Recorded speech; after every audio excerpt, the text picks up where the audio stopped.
Vamos abrir as nossas Bíblias na carta de Paulo aos Romanos, capítulo 11.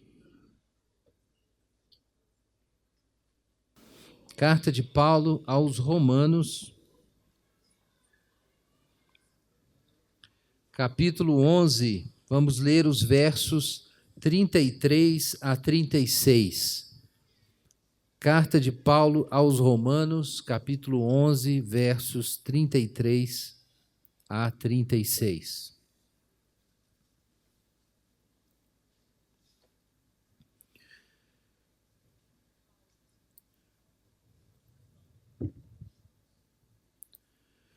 Ó profundidade da riqueza, da sabedoria e do conhecimento de Deus! Quão insondáveis são os seus juízos e quão inescrutáveis os seus caminhos! Pois quem conheceu a mente do Senhor? Quem se tornou seu conselheiro? Quem primeiro lhe deu alguma coisa para que lhe seja recompensado? Porque todas as coisas são dele, por ele e para ele. A ele seja a glória eternamente. Amém. Pai Celeste, nós clamamos ao Senhor pela iluminação do Teu Santo Espírito nessa manhã e pedimos que o Senhor fale à nossa alma, em nome de Jesus. Amém.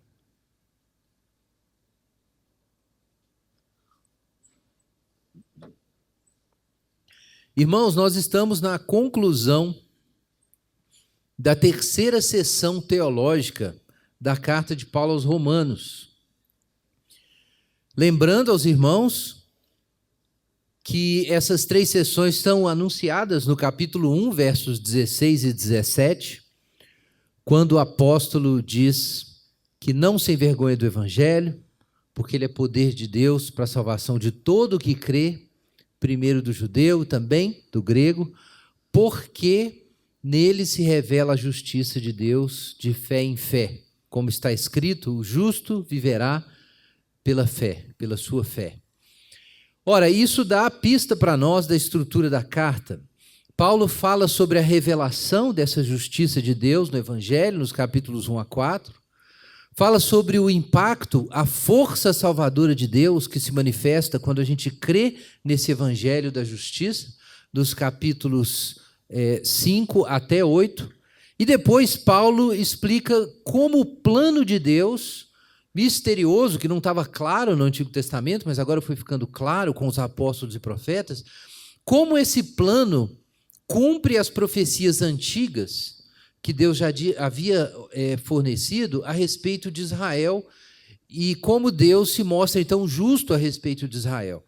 Lembrando, né, isso foi uma ênfase nossa na exposição aqui dos capítulos 9 até 11, que o anúncio da graça salvadora de Deus para todos os homens, por maravilhoso que seja, era um grande problema na cabeça dos judeus, que se entendiam como o povo eleito, como o Antigo Testamento fala.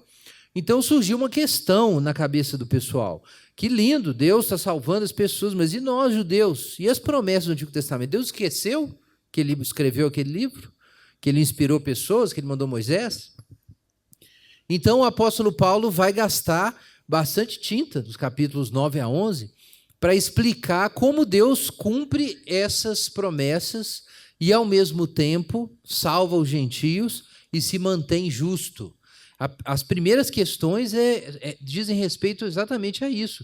Se Deus falhou com a sua palavra, se Deus foi injusto. Então, esse tema aí do capítulo 9 em diante.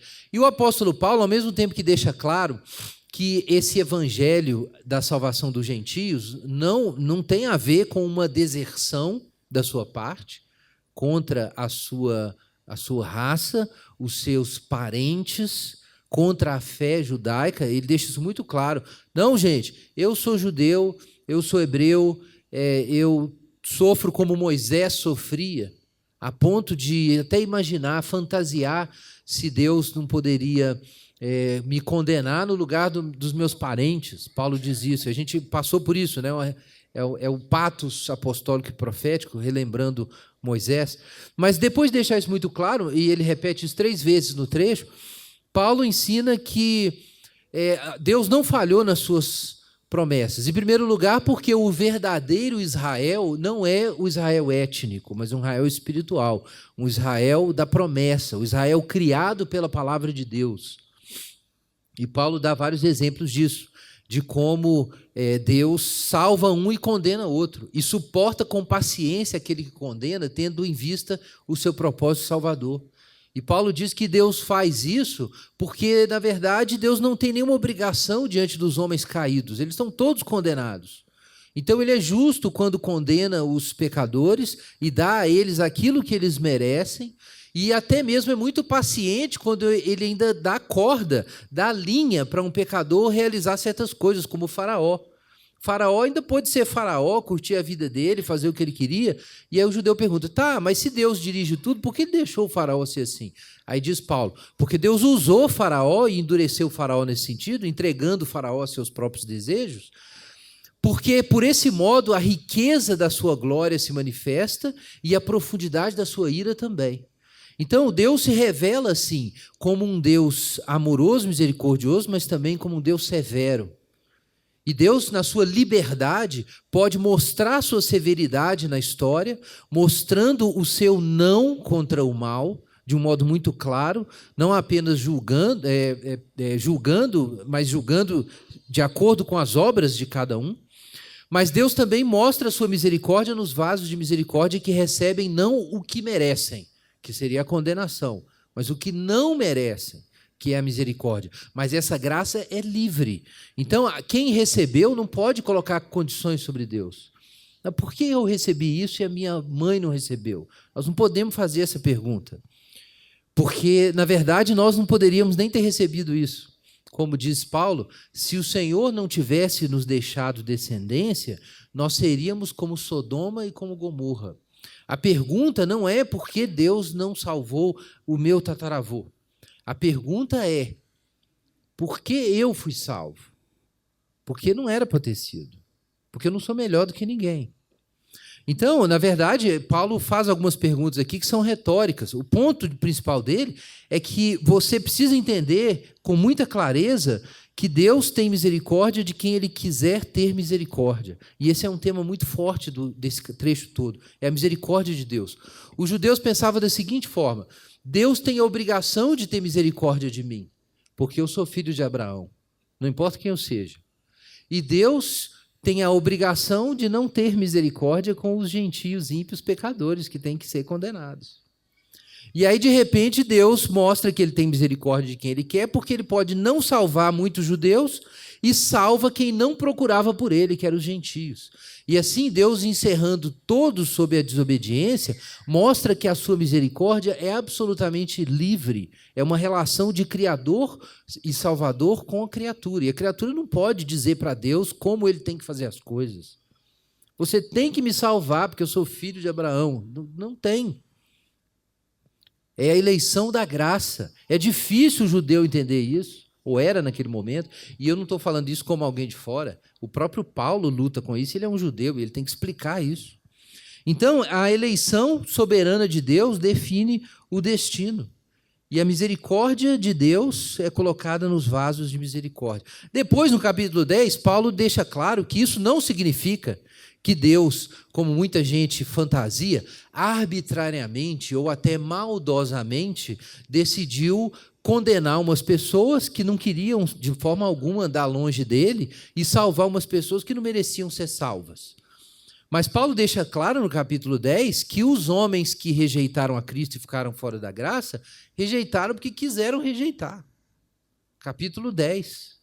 Então, por um lado, existe essa soberania divina na eleição, mas, por outro lado, alguém podia pensar assim, não, então os homens são marionetes. Aí Paulo diz, não, olha para Israel. Vamos para a nossa experiência prática. Israel ouviu o evangelho e não creu. Não foi falta de alguém ser enviado, ir lá pregar, é até o tema do capítulo 10, verso 14 e diante. Tudo isso aconteceu. O envio apostólico foi feito, a mensagem chegou, eles ouviram, e por que não creram? Não creram porque eles queriam estabelecer sua própria justiça diante de Deus, ou seja, o problema deles era o orgulho. E aí Paulo diz, quem foi condenado porque foi azarado, porque não estava na lista da festa, porque esqueceram de mandar o convite. Não é isso. Quem foi condenado porque é orgulhoso, porque estabelece a sua justiça no lugar da justiça que vem de Deus, que pretende provar para si mesmo e para o próprio Deus que é capaz de construir uma escada para o céu. Então, esses orgulhosos que usam os instrumentos de Deus contra Deus, Deus deu a lei, por exemplo, para quê? Para que os homens saibam que estão caídos e precisem de Cristo. Mas aí, como diz aqui o capítulo 10, versículo 4, o fim da lei é Cristo. O propósito, o destino, a consumação da lei é Cristo. Aí os judeus pegaram a lei e usaram para quê? Para estabelecer a própria justiça. Eles não usaram os dons de Deus como deviam ser usados. Eles usaram os dons de Deus para estabelecer a própria justiça e dar uma banana para Deus. E aí, quando Jesus apareceu, eles olharam, o que é esse cara? Eu não preciso desse cara. A minha justiça resolve. E aí Jesus, que é a pedra angular, vira o que para eles? Pedra de tropeço, no capítulo 9 e no começo do 10. Quer dizer, quem não entrou por quê? Porque o seu orgulho. O orgulho separou o homem de Deus. Então ninguém foi condenado porque foi azarado, porque foi esquecido. Não é por isso. Quem é condenado porque deseja ficar alienado de Deus, de algum modo deseja se autoafirmar. É o orgulho que mancha a religião. E aí Paulo fala assim, olha, e vocês gentios, atenção, entendam que vocês correm risco, todo mundo corre esse risco de se tornar orgulhoso. Então ele diz que existe ainda um plano divino para Israel. O plano de Deus para os judeus étnicos, ele está se cumprindo hoje por meio de um remanescente, então. Mas Deus ainda tem um plano de salvar o Israel nacional no futuro. E aí Paulo vai desfiar esse plano no capítulo 11, nós vimos semana passada. Mas enquanto ele desfia isso, ele está preocupado com a atitude dos gentios agora. Porque, por um lado, ele falou para os judeus que, claramente, que eles foram humilhados nas suas pretensões de serem mais justos do que os gentios, e agora eles estão excluídos e os gentios estão sendo salvos, mas ele diz, e vocês, gentios, abre o olho, porque se vocês começarem a presumir que, por alguma razão, vocês são melhores do que os ramos naturais, que são os judeus étnicos, que foram quebrados da árvore, vocês estão achando que tem privilégios, são melhores do que eles, dão muito cuidado, porque quem sustenta você é a raiz. Não é você que sustenta a raiz que te sustenta. E como Deus não poupou os ramos naturais, Ele também não vai poupar a ti se você fica aí se gloriando contra os ramos naturais e não entendendo que você só está aí dentro por causa da bondade de Deus. Então, Paulo joga a bola, né, para os ouvintes. Ele diz, não, os judeus foram excluídos por causa do seu orgulho.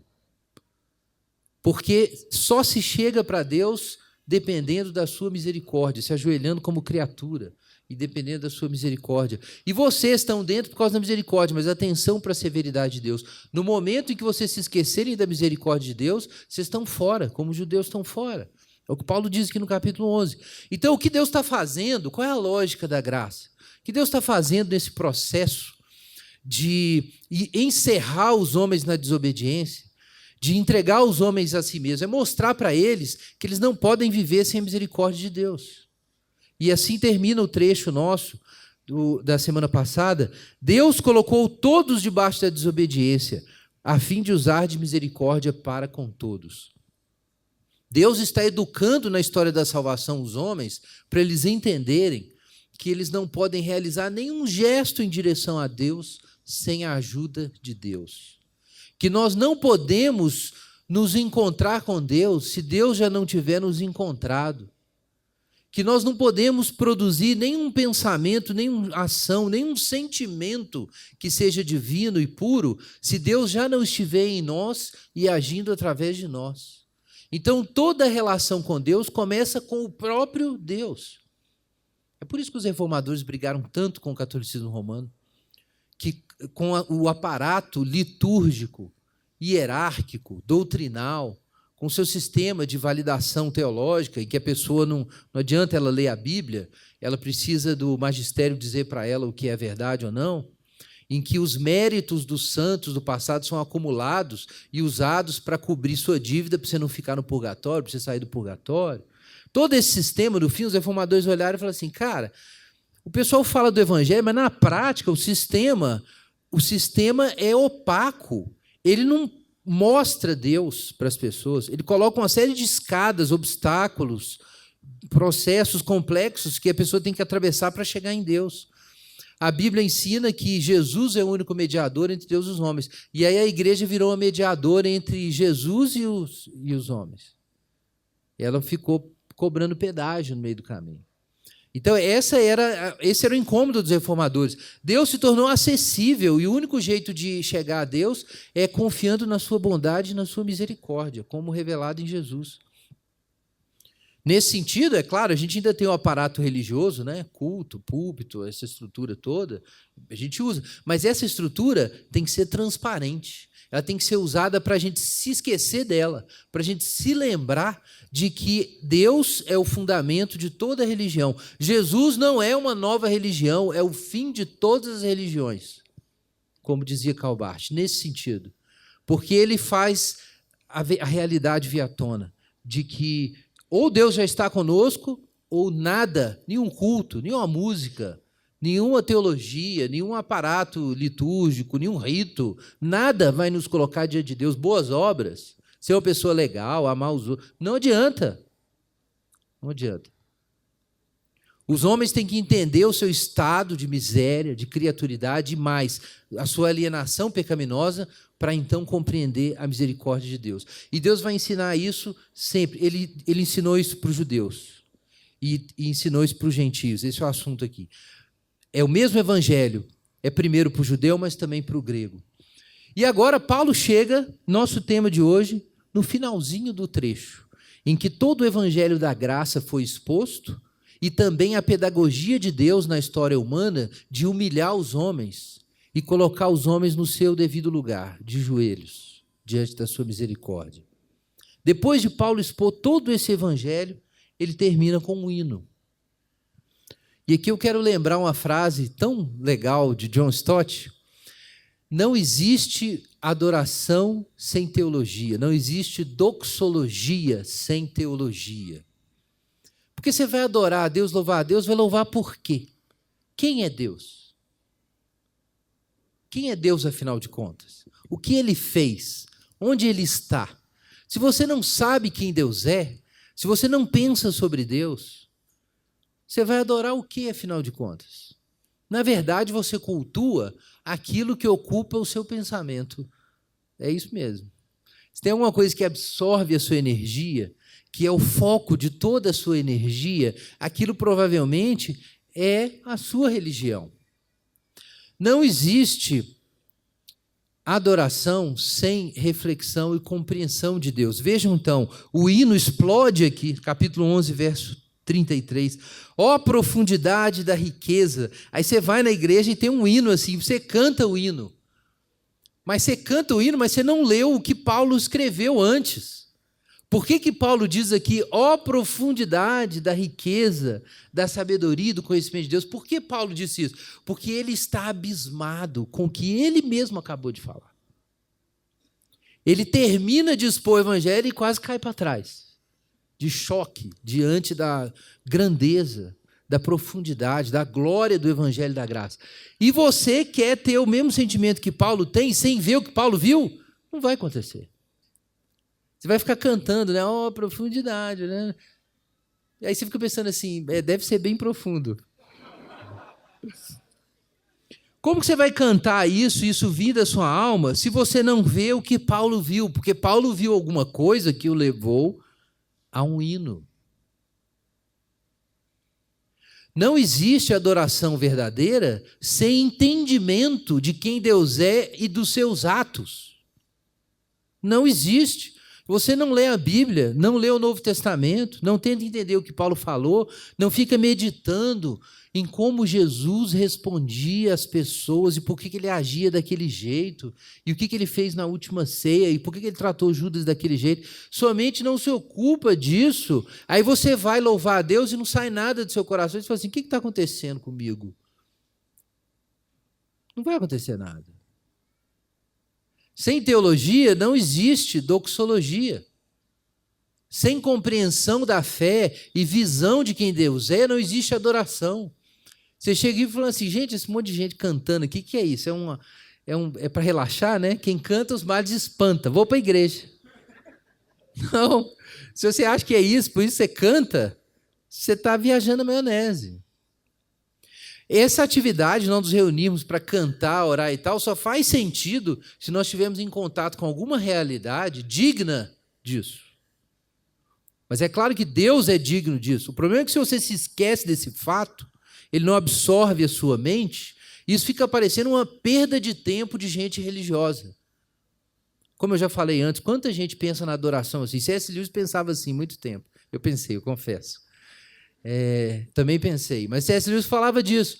Por que Deus quer adoração? Ele chegou a pensar nisso. Né? Que ser é esse que fica querendo que a gente cante para ele? É uma pessoa carente, será? Tem um sujeito que falou, um pastor aí, até relativamente conhecido, que Deus criou o mundo num momento de que ele estava sozinho, de divina solidão. Gente, imagina, você já conviveu com uma pessoa muito carente, que não dá sossego? Já teve uma pessoa que fica o tempo inteiro assim, eu preciso de um amigo, você quer ser meu amigo? Imagina um ser eterno, por toda a eternidade, pedindo para você ser amigo dele, porque está carente. Quem ia aguentar isso? É o inferno. Se Deus ordena a gente a adoração, certamente não é por isso. Certamente não foi nada de solidão cósmica, que bobagem. Deve ser algo realmente muito vital para nós, se é necessário que a gente o adore. E esse texto é uma adoração espontânea, né? O Paulo simplesmente explode aqui em louvores. Ele olha para si e fala, cara, tudo isso é gigantesco. Olha essa sabedoria, a complexidade desse plano cósmico. Deu sentido agora, a vida faz sentido. Isso é muito grande. E aí Paulo adora a Deus por isso. Ele vê alguma coisa. Na verdade, a gente precisa entender que, de certo modo, nós existimos por causa disso. Esse louvor é o clímax da reflexão de Paulo, porque o louvor é o clímax da existência da criatura. Abra sua Bíblia em Isaías, nós vamos relembrar uns trechos que a gente já passou por eles em outra ocasião.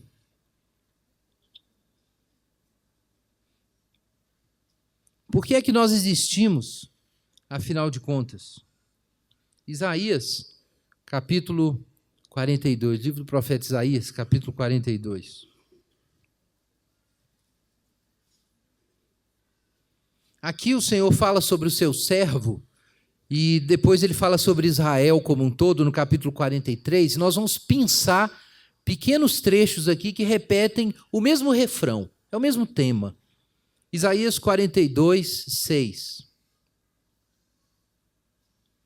Ou 5 em diante. Verso 5 em diante. Assim diz Deus, o Senhor, que criou os céus e os desenrolou, e estendeu a terra e o que dela brota, dá fôlego ao povo que nela habita e vida aos que andam por ela. Eu, o Senhor, te chamei em justiça, tomei-te pela mão, guardei-te, te fiz mediador da aliança com o povo e luz para as nações, para abrir os olhos dos cegos, tirar da prisão os presos e do cárcere os que habitam em trevas. Eu sou o Senhor, este é o meu nome, não darei a minha glória a outro, nem o meu louvor às imagens esculpidas. E para isso Deus levanta o seu servo, para que a sua glória seja reconhecida e os ídolos sejam destruídos. O Senhor não vai dividir sua glória com ninguém.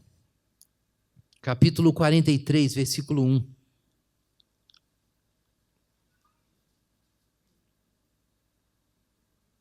Agora, assim diz o Senhor, que te criou, ó Jacó, e que te formou, ó Israel. Não temas, porque eu te salvei, chamei-te pelo nome, tu és meu. Agora veja o verso 7. Todo que é chamado pelo meu nome, que criei para a minha glória e formei e que fiz. Deus diz no verso 6 que ele vai chamar essas pessoas, todas essas pessoas. Fazeis sair o povo que tem olhos, mas é cego, e os surdos que têm ouvidos. Por que surdos? Se você ler o resto do texto, você vai ver que é um pessoal que não entende, que não existe outro bem e outro salvador. Veja aí no versículo 11. Eu sou o Senhor, e além de mim não há salvador. Mas o que acontece é que tem tantos que foram criados para a glória de Deus, formados por Deus, mas não entendem isso. Não entendem que Ele existe por causa de Deus, que a vida não tem sentido e não existe salvação e socorro e lugar seguro sem o próprio Deus. E o tempo todo se diz isso: eu sou o Senhor, não existe outro Salvador. Versículo 13: desde toda a eternidade eu sou, não há ninguém que possa escapar das minhas mãos. Verso 14: eu sou o Redentor. Verso 15: eu sou o Criador de Israel, o vosso Rei. E assim por diante. Esse tema vai sendo repetido. E no final, versículo 21, o que se diz sobre esse povo? Esse povo foi formado para mim, para que proclamasse o meu louvor. O problema, diz o versículo 22, é que Israel não faz isso. Quer dizer, o problema de Romanos é que esse povo foi criado para que a glória seja de Deus. E até a lei que eles receberam foi um pedagogo para isso. E aí eles querem estabelecer sua própria justiça para estabelecer seu próprio nome e a sua própria glória. Olha, isso é condenação, é alienação de Deus. Tudo existe por causa de Deus, irmãos. O mundo foi criado para a glória de Deus. Todos os homens devem dar glória a Deus. Isso é necessário. Em primeiro lugar, é necessário porque é a realidade. Se de fato o mundo foi feito por causa de Deus, então é necessário que o mundo reconheça que existe por causa de Deus. E nós somos seres conscientes, de modo indireto a criação toda faz isso, mas nós somos aquele lugar em que o universo criado, essa estrutura aí de espaço, tempo, esse bloco quadridimensional gigante, cheio de criaturas, ele tem olhos, ouvidos, mente. E quem é o pensamento do universo? Em que momento a Via Láctea, por exemplo, sabe que ela existe? Tem um pedacinho dela que pensa, que tem olho, é você. Quando você abre os olhos, o universo abriu os olhos. Quando você sabe o que você está fazendo aí, o universo sabe o que ele está fazendo aí. E é por isso que quando os homens caíram e se alienaram de Deus, o universo perdeu o sentido. Foi sujeito à vaidade. Não importa o tamanho dele, não interessa o tamanho. Enfim, a mente, num sentido, é mais do que o universo, né? E no momento em que os homens pecaram, o universo foi sujeito à vaidade, a criação foi sujeita à inutilidade, está lá em Romanos capítulo 8. Então vejam, nós precisamos reunir todos, recolher toda essa glória da criação e anunciar a sua origem e destino. É por isso que no Antigo Testamento os sacrifícios eram trazidos para o templo. Por que se diz para as nações, para elas tributarem ao Senhor glória e força e trazer presentes no templo? O que era isso? É porque tem aquele momento em que a gente se reúne de modo simbólico e a gente traz o que para Deus? O que você traz aqui? Você traz a beleza do sol que você viu hoje, o frescor do vento que você sentiu hoje, o café bom que você tomou, o fato de você ter parentes, tem uma pessoa que te abraçou hoje de manhã e te ama. De repente isso não aconteceu, mas você está vivo. Você respira, é bom respirar. Tudo isso que é o mundo, você traz aqui. Você traz aqui e você lembra, cara, por que isso tudo existe? É legal, porque Deus fez. E Deus me deu e Ele pode tirar, e Ele pode me dar para sempre. E eu dependo dEle, então eu tenho que fazer esse momento. Esse momento coroa tudo que a gente faz no resto da vida. É o momento em que a gente se lembra de que tudo veio de Deus e volta para Deus. E são modos de nós nos relacionarmos com Ele. Olha, é totalmente racional, faz todo sentido a adoração. Na verdade, quando você começa a entender o que ela é, você começa a pensar assim, e uma vida sem adoração? Cara, é tipo ser um vegetal. Você não sabe o que está fazendo lá, você só cresce, né? Não é assim? A planta vai crescendo e ela está lá, ela não sabe o que está acontecendo. Olha, quantos seres humanos são assim, vegetais? Eles estão vivendo aí, mas não tem destino, não tem sentido, não tem foco. As coisas não têm razão nenhuma de ser. Ele vai vivendo. É um vegetal. Na verdade, para nós sermos criaturas completas, a gente tem que terminar esse processo de ajudar a criação inteira a colocar os olhos na sua origem e responder à dádiva que foi recebida. Ora, isso é ser o máximo que nós podemos ser, não apenas criaturas, mas criaturas de Deus. Isso é o máximo. Você pode ser muita coisa, pode ser um herói, pode ser um cientista, pode ser um artista, pode ser uma mãe, um pai, pode ser muita coisa. Mas a coisa mais importante de todas é que você é uma criatura de Deus. Então você precisa incorporar esse fato e isso organizar a sua vida. E aí, quando você incorpora esse fato, e esse fato, que é o fato mais básico e fundamental sobre você, e você incorpora na sua vida, o que você faz? Você adora a Deus. A adoração é o clímax do ser criado. É o lugar máximo que ele pode chegar. Nós fomos criados para a glória de Deus, está lá, mesma ideia em Efésios, que a gente viu ali em Isaías, está em Efésios, veja lá, Efésios capítulo 1, olha na sua Bíblia. Carta aos Efésios, capítulo 1.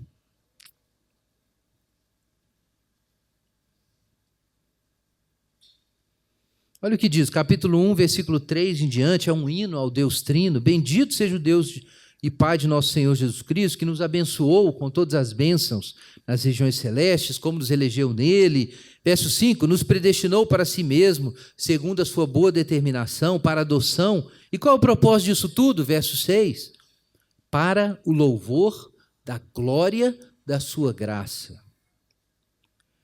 Depois ele fala sobre a pessoa de Jesus, e Deus está fazendo convergir todas as coisas ao redor de Jesus. Para quê? Diz o versículo 12. A fim de sermos para o louvor da sua glória. E depois ele diz que nós ouvimos o Evangelho e recebemos por causa disso o Espírito, que é o penhor da herança, até o resgate da propriedade. E tudo isso é para quê? Essa obra do Espírito Santo para nos resgatar? Versículo 14, para o louvor da sua glória. A obra da Trindade gira em torno da Trindade. Todas as coisas são para o louvor da sua glória. Ora, é isso que nós temos no nosso trecho aqui. O nosso trecho fala, claro, é o foco aqui no capítulo 9 a 11 e de todo o Evangelho. Paulo está abismado no versículo 33 com a riqueza desse conhecimento de Deus. Esse termo, essa expressão, as riquezas do conhecimento, do saber, aparece em outros lugares. Em Colossenses, por exemplo, você não precisa abrir, mas você encontra Paulo dizendo, por exemplo, que em Cristo estão ocultos todos os tesouros ou as riquezas da sabedoria e da ciência, ou da sabedoria e do conhecimento de Deus. Então, essa conjunção de riqueza, sabedoria e conhecimento aparece em outros lugares. No caso, Paulo está falando do plano da revelação.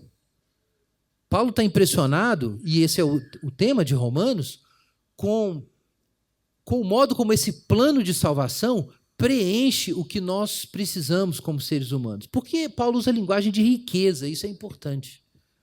Ora, riqueza é aquilo que dá a plenitude, que dá segurança, que supre suas necessidades e sobra.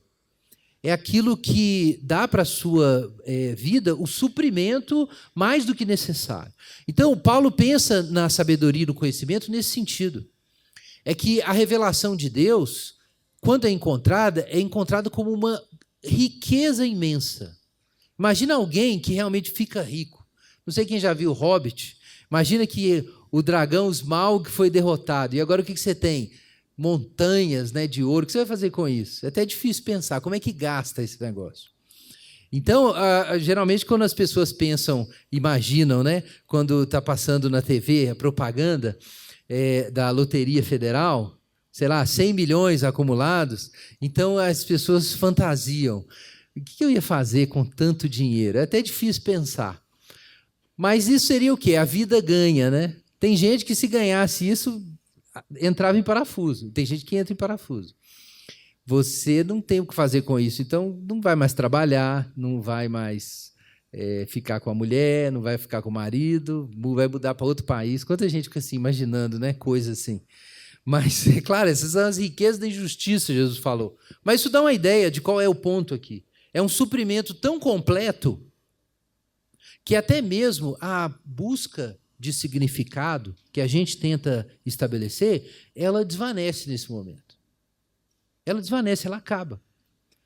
É como a história, e o próprio Jesus usa essa analogia, do sujeito que encontrou um tesouro. E ele encontrou um tesouro num campo, e aquilo era tão valioso que ele vendeu tudo que ele tinha e comprou o campo.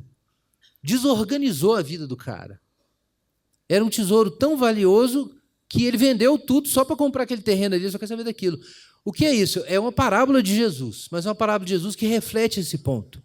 Paulo está dizendo que quando você descobre no Evangelho a riqueza de significado, a verdade sobre o nosso destino, sobre quem Deus é, isso é uma coisa tão imensa que você vende tudo para comprar aquele campo. Porque você sabe que aquela riqueza é maior do que tudo que você tinha. E é suficiente para organizar a sua vida para a eternidade. É como se você, por assim dizer, ganhasse numa loteria que garantisse a sua vida eterna.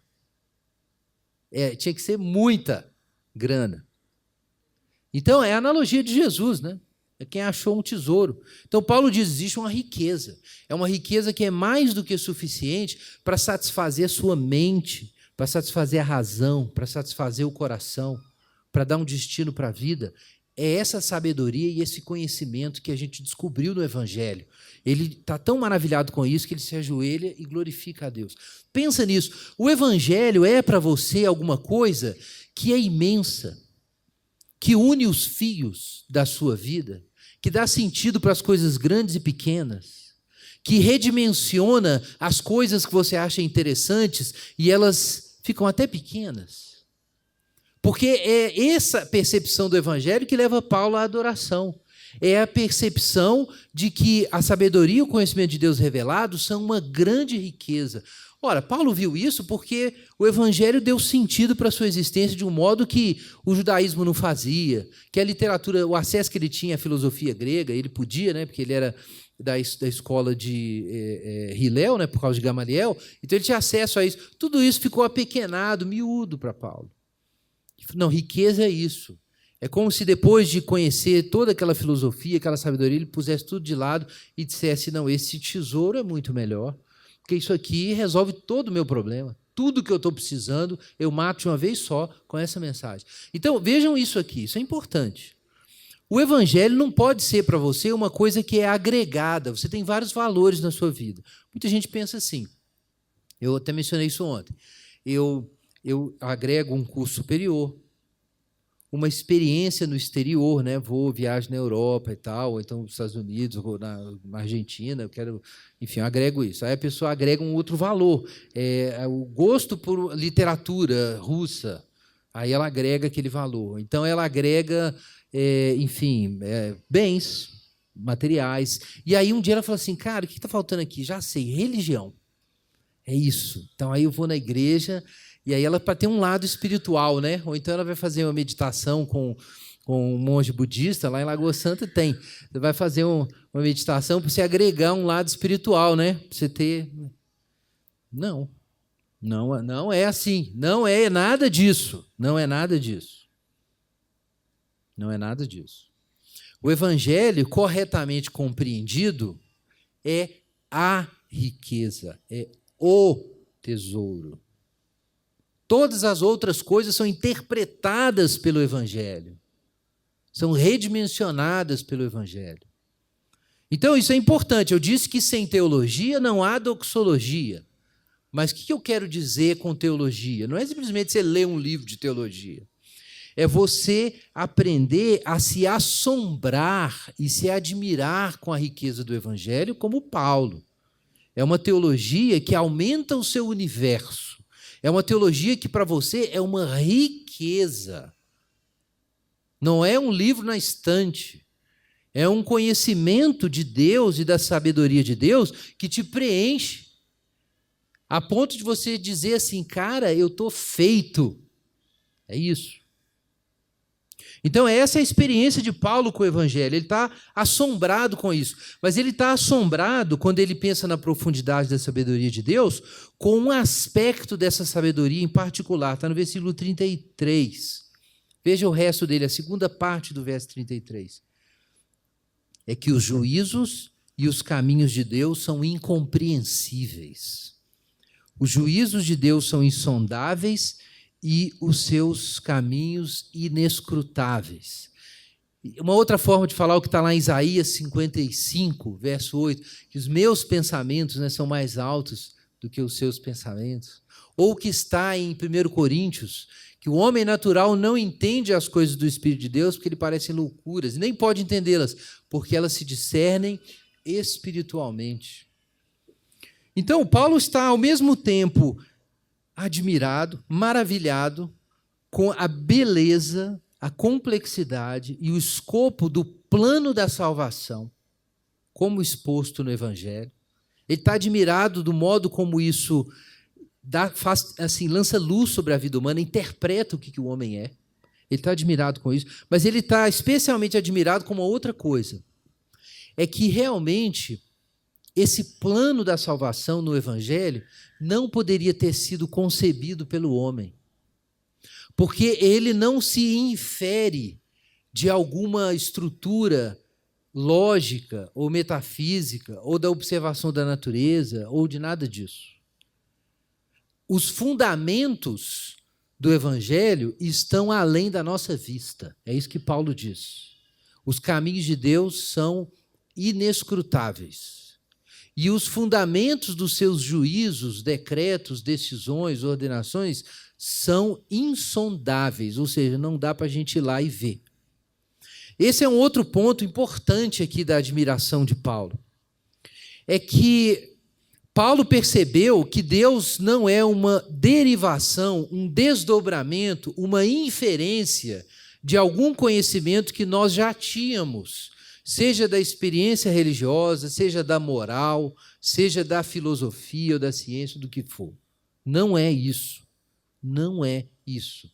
Deus, o Evangelho de Deus, não é uma forma mais elaborada de uma ideia que você já tinha, porque você é genial.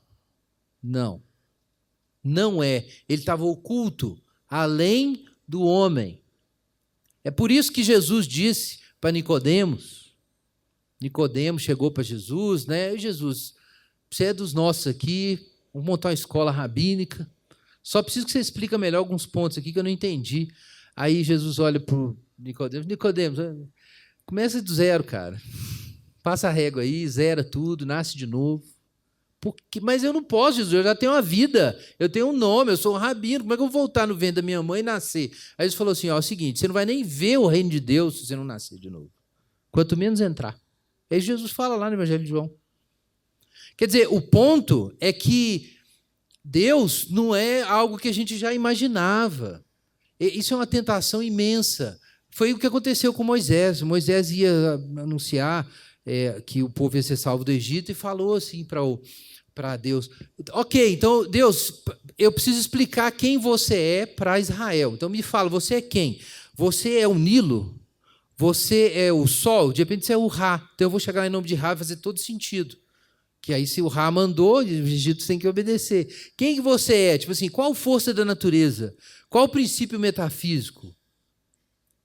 Aí Deus fala assim, desiste, Moisés. É o seguinte, eu sou o que serei. Vocês vão ver o que eu sou. Não adianta vocês acharem que vocês já vão saber mais ou menos de quem você está falando. Israel não vai saber de quem você está falando. Israel só vai me conhecer na medida em que eu vier e me manifestar e andar com Israel. Eu sou o que sou, nesse sentido, não é metafísico. Eu sou como estou me manifestando e o que eu estou fazendo. Como você vai conhecer a Deus? Na medida em que Deus vem. Na medida que Deus vem, quando você cria uma ideia pré-concebida de como Deus tem que ser, e aí quando Deus vem e não encaixa, o que você vai fazer? Isso já aconteceu. Os judeus fizeram com Jesus. Jesus apareceu e eles falaram, quem é esse cara? E crucificaram ele. Por quê? Porque não encaixava na religião que estava dentro da cabeça deles. E esse é o problema. Na hora que você tem uma ideia pronta de quem Deus deveria ser, se ele existisse, aí, quando o Deus verdadeiro aparece, você fala assim, não conheço, não. É lógico, dá errado, dá ruim. Não é assim que funciona. Aí Deus diz, eu sou o que sou, ou eu sou o que serei. Aí Deus vai lá, tira o povo do Egito. E aí, na hora de fazer o pacto, o que ele diz? Eu sou o Senhor, eu sou o Senhor teu Deus que te tirou da terra do Egito, da casa da servidão. Pronto, Deus agiu, agora a gente sabe quem ele é. E daí o nosso conhecimento de Deus nasce. Então, Deus é insondável nesse sentido. Não é que a gente não entende nada que Deus está fazendo, é que nós não podemos presumir nada sem Deus agir, não podemos fazer isso.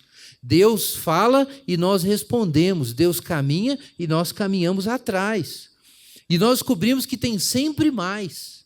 E a gente nunca pode dizer que acabou o processo, porque, sei lá, a gente já tem Deus no bolso, a gente já sabe exatamente o que Deus está fazendo. Não existe isso. Porque a gente está se relacionando não com uma ideia da nossa cabeça, mas com o próprio Deus.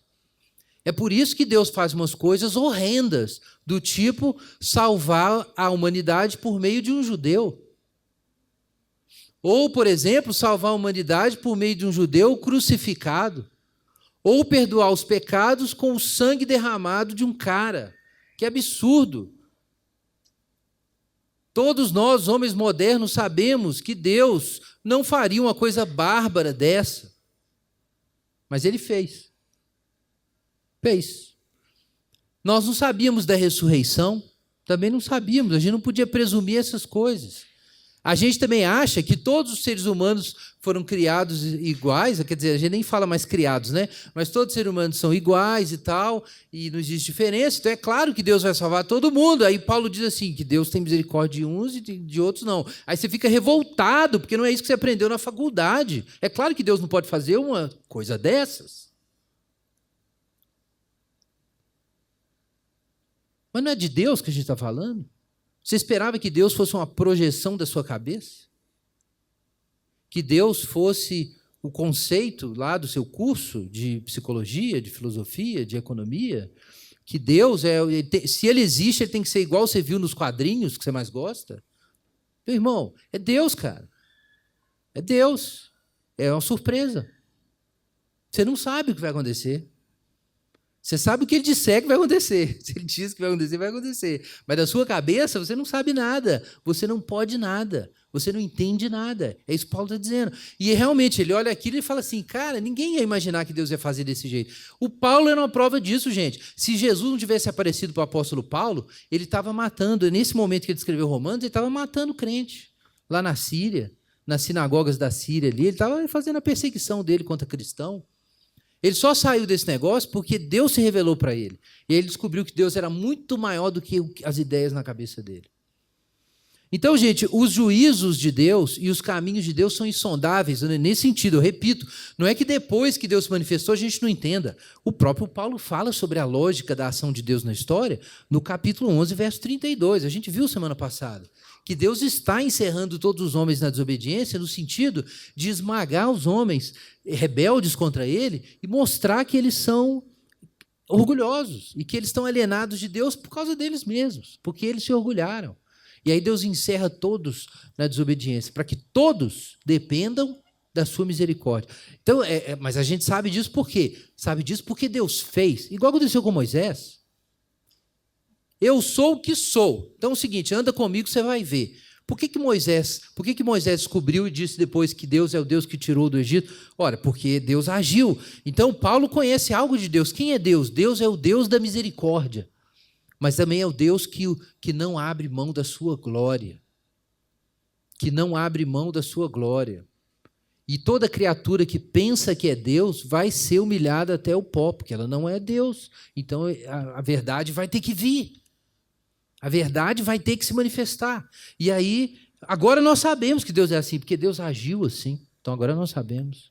Então é nesse sentido que os caminhos de Deus são insondáveis. E aí Paulo explica com perguntas retóricas no verso 44 o que isso significa de modo mais claro. Na linguagem de Paulo, Deus não se aconselhou com ninguém. Olha aí na sua Bíblia. Quem conheceu a mente do Senhor? Quem se tornou o seu conselheiro? Deus não se aconselhou com ninguém. Deus não pediu opinião. Se Deus tivesse pedido a opinião para uma outra força, para o caos, ou tivesse pedido opinião para o ser na concepção lá de Parmênides, ou para uma divindade, uma outra divindade, uma reunião de divindades, você poderia ir conversar com ele, né? Ok, se Deus teve que negociar a criação do mundo com outro princípio, seja a razão, a matéria, o caos, uma outra divindade, uma ideia de bem independente de Deus, que a gente teria acesso, então a gente poderia ir lá, conversar com essa outra pessoa e falar assim, vem cá, a gente vai para a ideia do bem absoluto, independente de Deus. Vem cá, bem, eu queria conversar com você sobre os atos de Yahvé, porque eu estou em dúvida. Eu não sei se ele está agindo corretamente. Vamos conversar aqui. O que vocês combinaram antes de fazer o mundo? Não. Não tem com quem conversar para saber de Deus por que o mundo é o que é. E tem essa estrutura. E por que ele está aí nessa estrutura. Não tem com quem conversar. Porque Deus não teve conselheiro. É isso que Paulo está dizendo. Ele não teve conselheiro. E não tem a quem Deus prestar contas. Diz ainda o versículo 35, porque ninguém deu para ele primeiro para depois receber. Deus não estava pagando nenhuma promessa, ele não pegou emprestado em nenhum banco divino para construir esse universo. O que isso significa? Que quando você vai se aproximar de Deus, você não pode presumir quem Deus deve ser e dizer para Deus o que você acha que ele deveria fazer. Atenção para isso. Ele não tem conselheiro, ele não pegou emprestado com ninguém. O que isso significa? É muito simples. Você não conhece a Deus dizendo para Deus o que ele devia fazer, ou o que ele devia ter feito.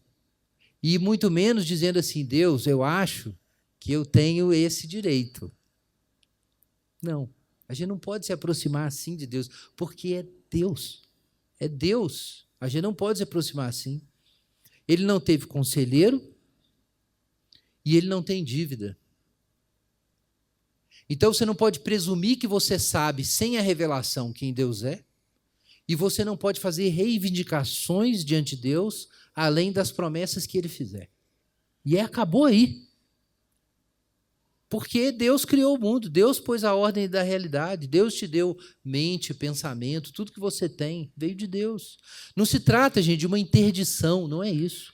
É que se a realidade foi criada por Deus, quando você começa a imaginar o universo e a sua vida como se o sentido, se ele tivesse algum outro sentido, que não foi a mente divina que produziu, ou como se existisse alguma outra coisa que pudesse ser feita que não tem nada a ver com Deus, alguma obra, ou algum mérito, alguma coisa que fosse autônoma em relação a Deus. Mas se Deus fez o mundo, o que é isso? Isso é sair da realidade. Isso seria sair da realidade. Se Deus fez o mundo, nenhuma pergunta fora de Deus faz sentido. E nenhuma obra fora de Deus tem mérito. Se Deus criou o mundo, você não pode pensar o mundo sem ele, porque aí você saiu da razão, você saiu do significado, você saiu do logos. Jesus é o logos. Então não se trata de uma interdição arbitrária. Não é que Deus chegou e disse, o negócio é o seguinte, eu que fiz isso aqui, eu mando e acabou. Não é essa a questão. É que Deus é a fonte do ser. Fora de Deus, o que existe é nada. E se o seu pensamento sai fora de Deus, o seu pensamento é vazio, não tem significado, é uma desrazão. E se você tentar agir e fazer qualquer coisa e plantar a sua existência fora de Deus, você vai definhar, morrer e desaparecer, porque Deus é a vida. A questão é essa. A questão é de realidade, não é de uma interdição arbitrária de um Deus possessivo. Não é isso. É que não existe ser fora dele. Não existe. Não existe. Então é necessário encarar isso, que a minha mente tem que ir direto para ele e as minhas ações têm que depender completamente dele. Agora, no verso 36, nós entendemos melhor esse porquê. Por que é assim? Eu já disse que é porque Deus é o ser. Mas olha o último verso, verso 36. Olha o que diz o apóstolo Paulo.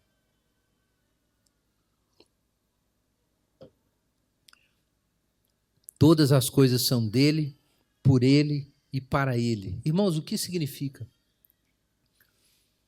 O universo tem significado. Quantas vezes eu já disse isso? Mas o significado do mundo não está no mundo. Tem um sentido, irmãos, tem um sentido em que não é errado dizer que a vida não tem significado nela mesma. Ela não tem. Se você tentar buscar significado para a sua vida, você não vai encontrar. Se você for para ciências, você não vai encontrar um significado para o mundo. Se você for para ciências humanas, você também não vai encontrar um significado para a existência humana. Por que você não vai achar no mundo? Isso é uma experiência comum, que os existencialistas, apesar de terem sido aposentados, continuam dizendo que a vida realmente não tem sentido.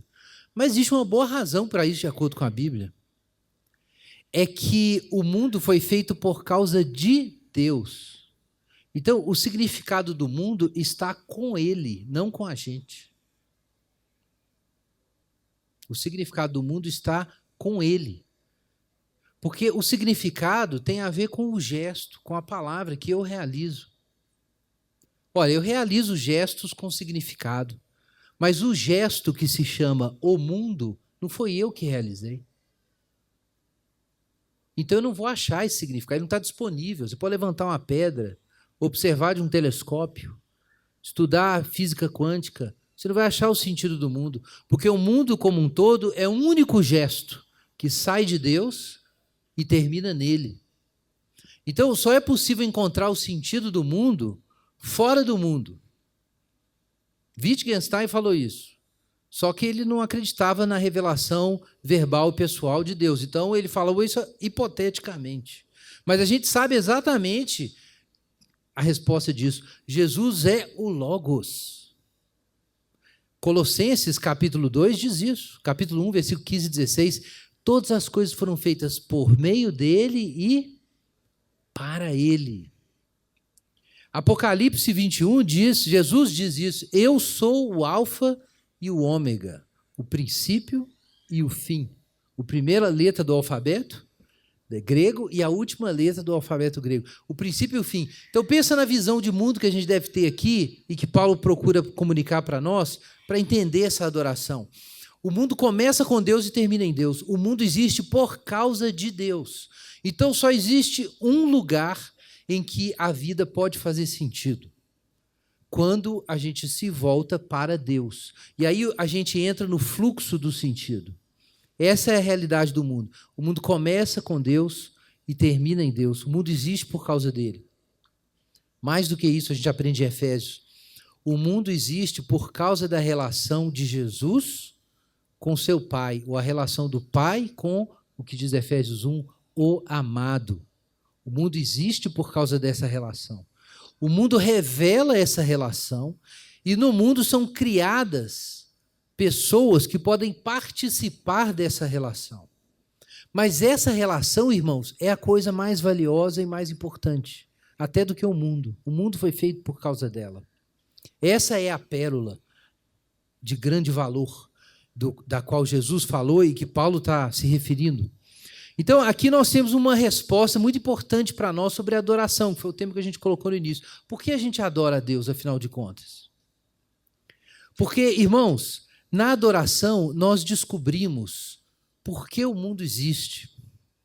Na adoração, mais do que isso, inclusive, descobriu por que o mundo existe. Nós nos encontramos com a força que dá existência para o mundo, a vida de Deus. A vida de Deus existe por causa de si mesmo.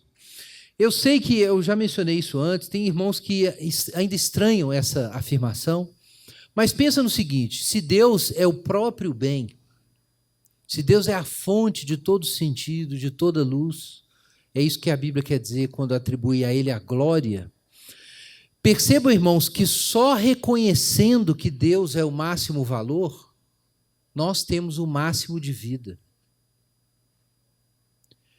Deus, na sua graça, não está nos dando apenas a sobrevivência física, a capacidade de ver, o alimento, as pessoas. O que Deus deseja nos dar por meio do Evangelho é a si mesmo, porque Ele é a realidade máxima mais valiosa, é a fonte de tudo que tem valor. Todas as nossas boas experiências do mundo são metáforas dessa experiência que é quem Deus é.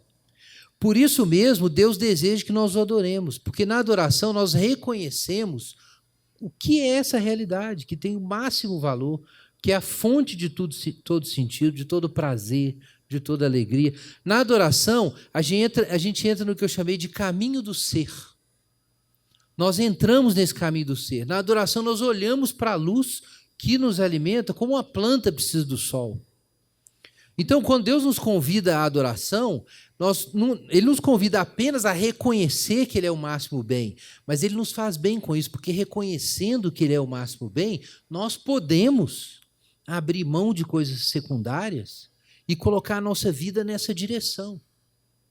Se Deus, na sua alegria eterna, no seu amor eterno, é a melhor coisa que existe, é claro que Deus tem para nós, o objetivo máximo de Deus para nós, é que nós desfrutemos da melhor coisa que existe. Eu gosto da linguagem do John Piper sobre isso. Deus está absolutamente alegre consigo mesmo. Por quê? Por causa de quem Ele é. Porque Ele é bom, porque Ele é alegria, porque Ele é vida, Ele é a fonte de tudo. Ser salvo, de certo modo, é ter o direito de participar da alegria que Deus tem consigo mesmo. Mas quando a gente participa da alegria que Deus tem consigo mesmo, a nossa existência vibra como uma corda de violão, vibra como a existência de Deus vibra, e aí nós existimos com Ele. Na adoração, a gente está afinando o nosso instrumento para ter ressonância com Deus. E aí a nota que se toca em Deus pode tocar em nós.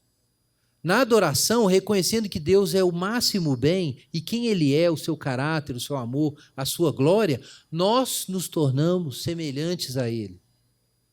Como você vai se tornar semelhante a Deus se você não deseja, acima de tudo, ser como Deus, porque ser como Deus é a melhor coisa que existe? O que você está fazendo na adoração é isso.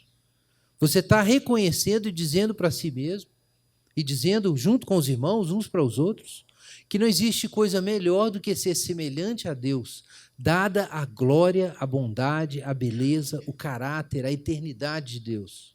E quando você celebra essas coisas e deseja a Deus nesse sentido, você está cultuando a Deus. Você está assestando, direcionando sua vida para o caminho do ser, em vez de seguir para o caminho do nada, o caminho do vazio. Irmãos, o clímax de todo esse evangelho é que Deus forme pessoas que vivem isso, que elas são dele, que elas existem por ele e que elas existem para ele. E fazem o que diz aqui: a glória seja dada a ele eternamente. E na medida que você fizer isso, e der glória a Deus, e contemplar a face de Deus, e reconhecer como ela é bela, a sua face também vai ser transformada. Vamos orar. Enquanto os irmãos distribuem os elementos,